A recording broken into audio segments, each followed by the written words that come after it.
Hi, I'm Dan Cortopassi. Welcome to Layout Building. In this episode, I want to do a little case study about a track plan that never was, or a layout that was never built. Before we dive in, a little backstory. Back when I was with the other channel, I had been advocating for a long time to do a project layout. For various reasons, it never happened, and in hindsight, it's probably a good thing that it didn't. I'm kind of glad I didn't put in all the time and effort that it would have taken to build something like this. But I still think there's some neat aspects to the plan, so I wanted to talk about it and just go through what I envisioned for it and how I saw it operating, and just to have a little bit of a discussion about it. So let's dive in.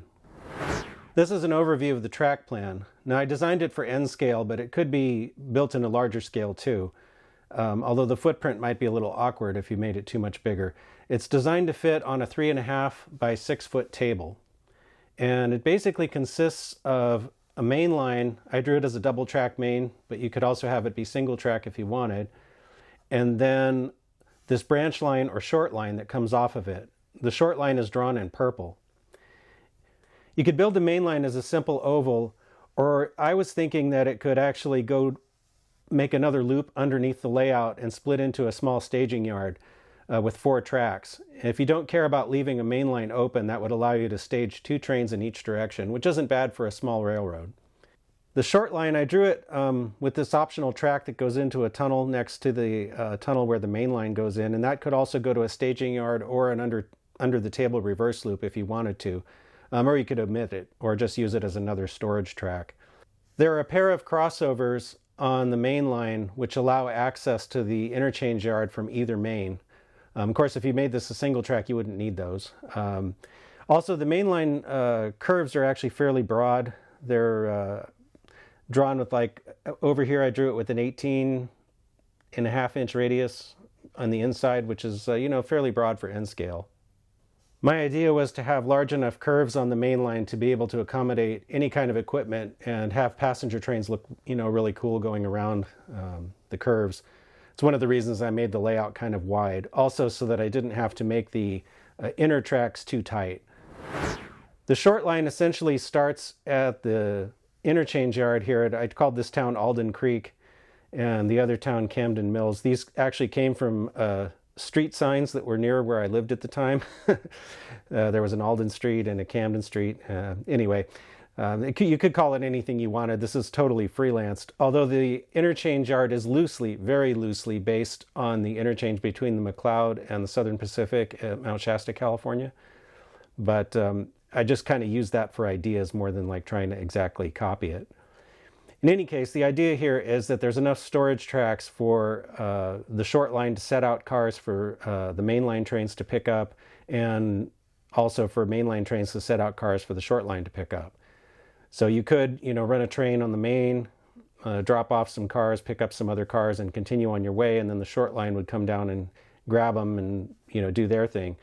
So I think the, ability to have a live interchange really opens up a lot of operational possibilities with this layout, even though it's kind of small. Once you leave the interchange yard, the short line starts to climb. I use 3% grades, which are a little bit steep, but you figured the trains on this thing are going to be fairly short, probably 5 or 6 cars at most, because it's not that big of a layout.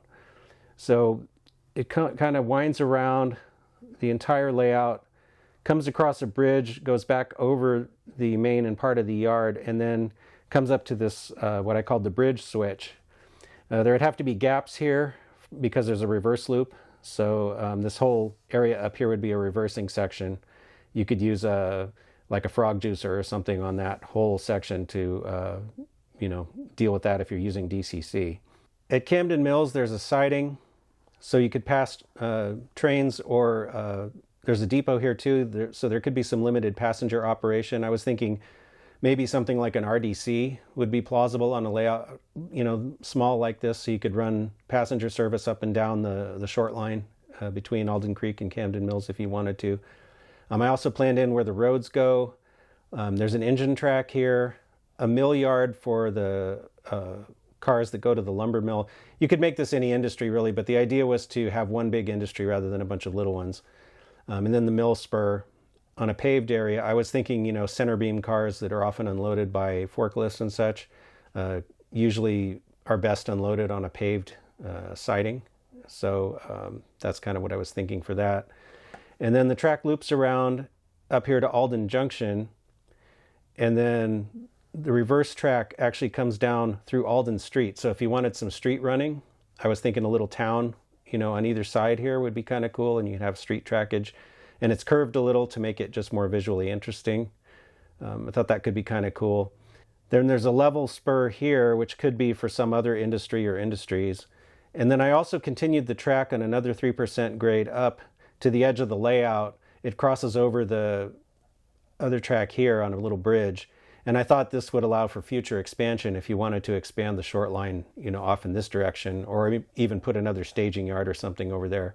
I drew Alden Creek with a depot and a little passenger platform. I was thinking, Amtrak or some other passenger train could stop here. And then if you did have, a passenger service on the short line, then the short line RDC or whatever could come down here and, get passengers. So you could, run some kind of a schedule for that if you wanted to incorporate passenger operations. I think you could pack a lot of action into this. The idea here is that the center, I didn't draw scenery, but there would be a hill, kind of a ridge running this way where this tunnel is.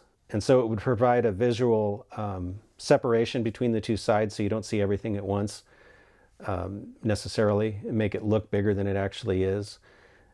And I thought that was kind of cool. It has a lot of scenic possibilities. It looks like a lot of track, but you could put a lot of scenic stuff in between trees and small structures and whatnot to really make this look, like a bigger layout. I think it could be pretty cool.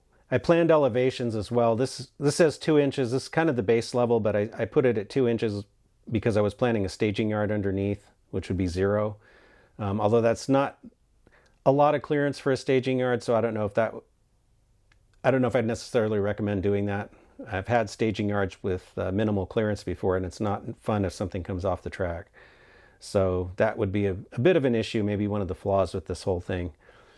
But anyway, there's a 2-inch elevation here, 3-inch here on the branch line, 4, winds around. This whole area is like level at 5 inches, and then it continues up here to 6. So you got a 2-inch clearance between the tracks on this track and the track here.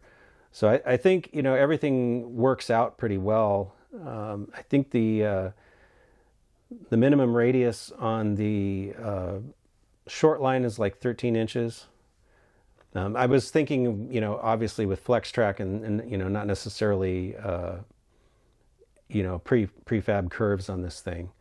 The construction of it could be a little challenging because there would have to be this long bridge here, going over the yard.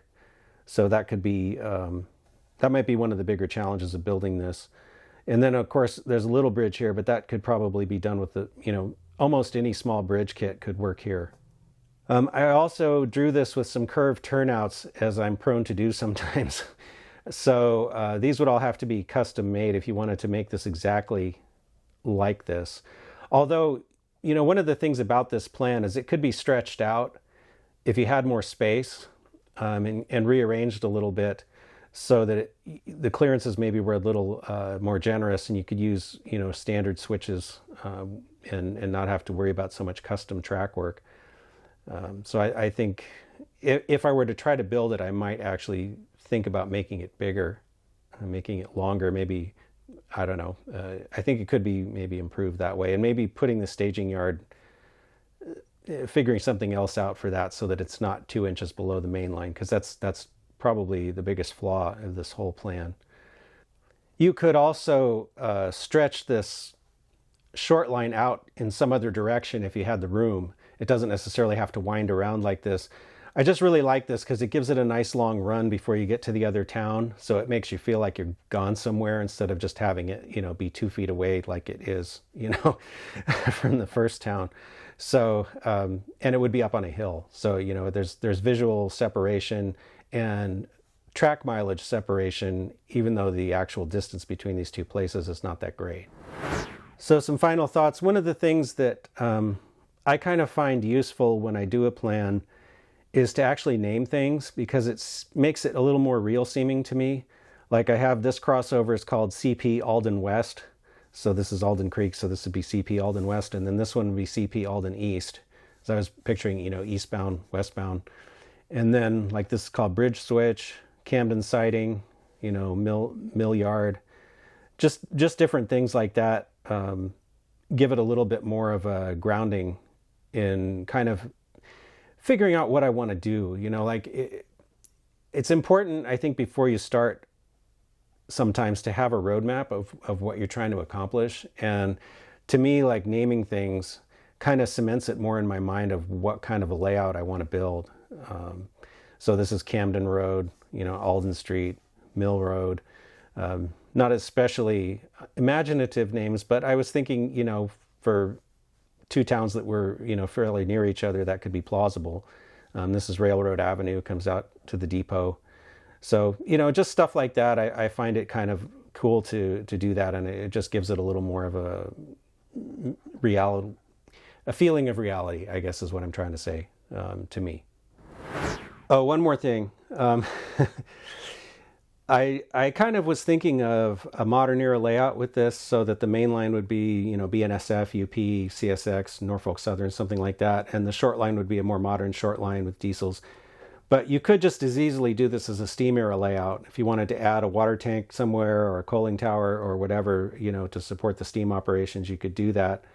The engine track up at Camden Mills could easily have, that kind of stuff on it too.